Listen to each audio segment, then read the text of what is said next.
o que, obviamente, muito me orgulha, mas que também tem sido uma enorme responsabilidade para mim nesta atividade ao longo destes anos.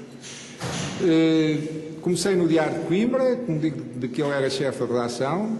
Durante mais de um ano, as únicas notícias que ele me permitiu fazer eram as da necrologia. Ainda na altura me interrogava, mas porquê só a necrologia? Depois percebi, na altura a necrologia tinha uma configuração completamente diferente da que tem hoje. É preciso reportarmos a época. Na época existia uma coisa terrível que se chamava censura prévia. E eu acho que é muito difícil para vocês hoje entenderem a real dimensão da censura prévia. Pode-se discorrer muito sobre isso, podem-se fazer imensos relatos, mas realmente só quem a viveu, só quem lhe sofreu as consequências é que poderá, de facto, ter a noção exata do que foi a censura prévia. Do mesmo modo que quem esteve preso, do mesmo modo que quem sofreu um acidente de viação, quer dizer, apenas a experiência nos dá a verdadeira dimensão das coisas. Não podemos presumir como era. Mas a censura obrigava a que os órgãos de comunicação social, na altura, sobretudo, os jornais e a rádio, a televisão tinha começado há poucos anos antes, havia apenas um canal que funcionava durante 3 horas à noite, portanto não era muito expressivo, até porque havia poucos televisores, só os mais privilegiados é que tinham esse luxo em casa. Havia mesmo o hábito dos vizinhos irem passar o serão com aqueles que tinham a pouca sorte de ter televisão, porque eram invadidos realmente pela vizinhança. Bom, mas isto para vos dizer que de facto eram os jornais, sobretudo, as vítimas maiores da censura prévia. E a censura prévia, como o próprio nome refere, significava que todos os textos, antes de ser publicados, tinham que ser enviados a uma comissão de censura nomeada pelo governo de então, que lia esses textos e que, mediante critérios que até hoje muitos deles eu não conseguia entender, cortava ou deixava passar a seu bel prazer aquilo que entendia que podia ou não afetar o regime então vigente. Se eu estou a fazer esta menção é para que vocês entendam que foi completamente diferente ser jornalista sob um regime de censura prévia do que ser jornalista depois de haver liberdade de imprensa. Portanto, nesses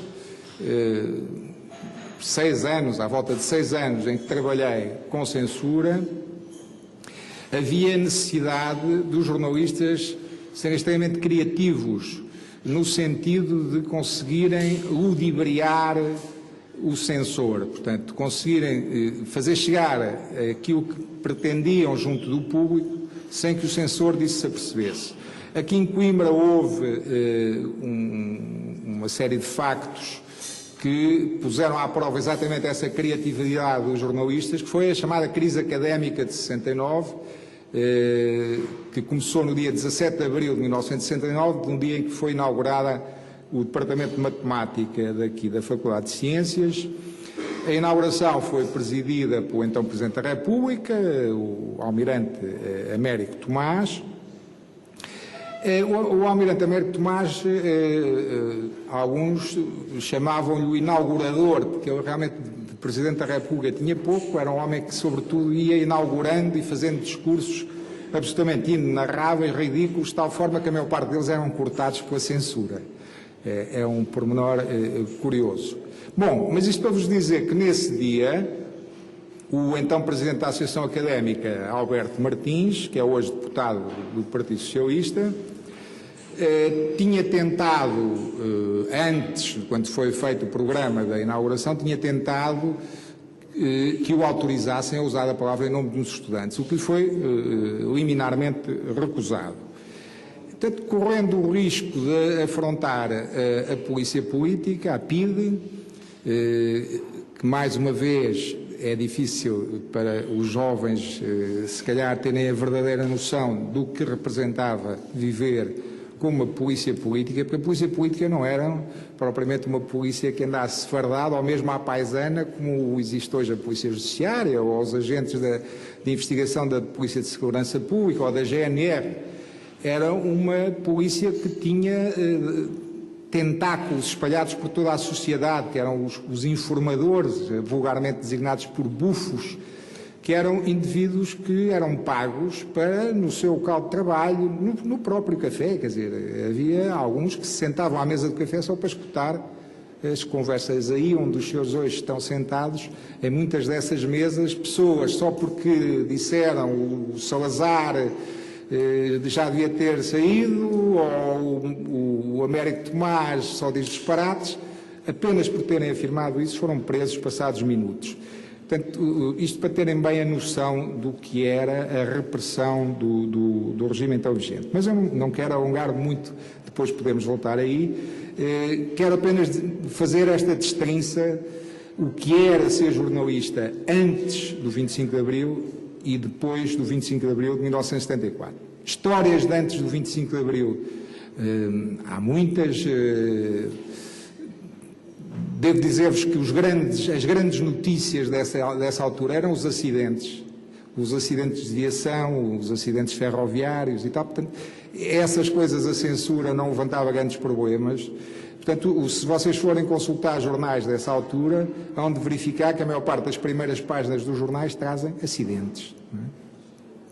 Então recordo-me que, na época, um camarada meu de profissão, que aliás julgo que ainda dá aulas no Instituto, o Manuel Correia,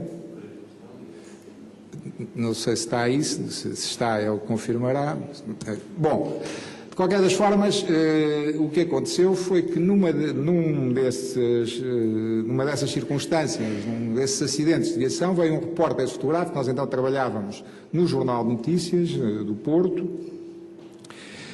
Houve um acidente de viação, fomos a primeira equipa de reportagem a chegar ao local e o repórter fotográfico, depois de ter recolhido as imagens, como sempre, como sabem, junta-se imensa gente sempre à volta, as pessoas se verem e tal, curiosidade um pouco mórbida que é inevitável neste tipo de situações, e então virou-se para os populares, como agora se lhes chama, portanto para as pessoas que estavam em redor, e pediu-lhes, ajudem aí, vamos pôr o carro direito e tal.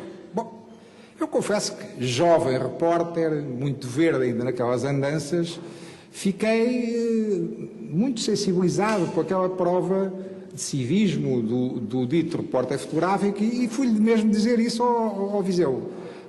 Parabéns, realmente fiquei muito sensibilizado, achei um gesto cívico bonito, esse de teres pedido às pessoas para tirarem o carro.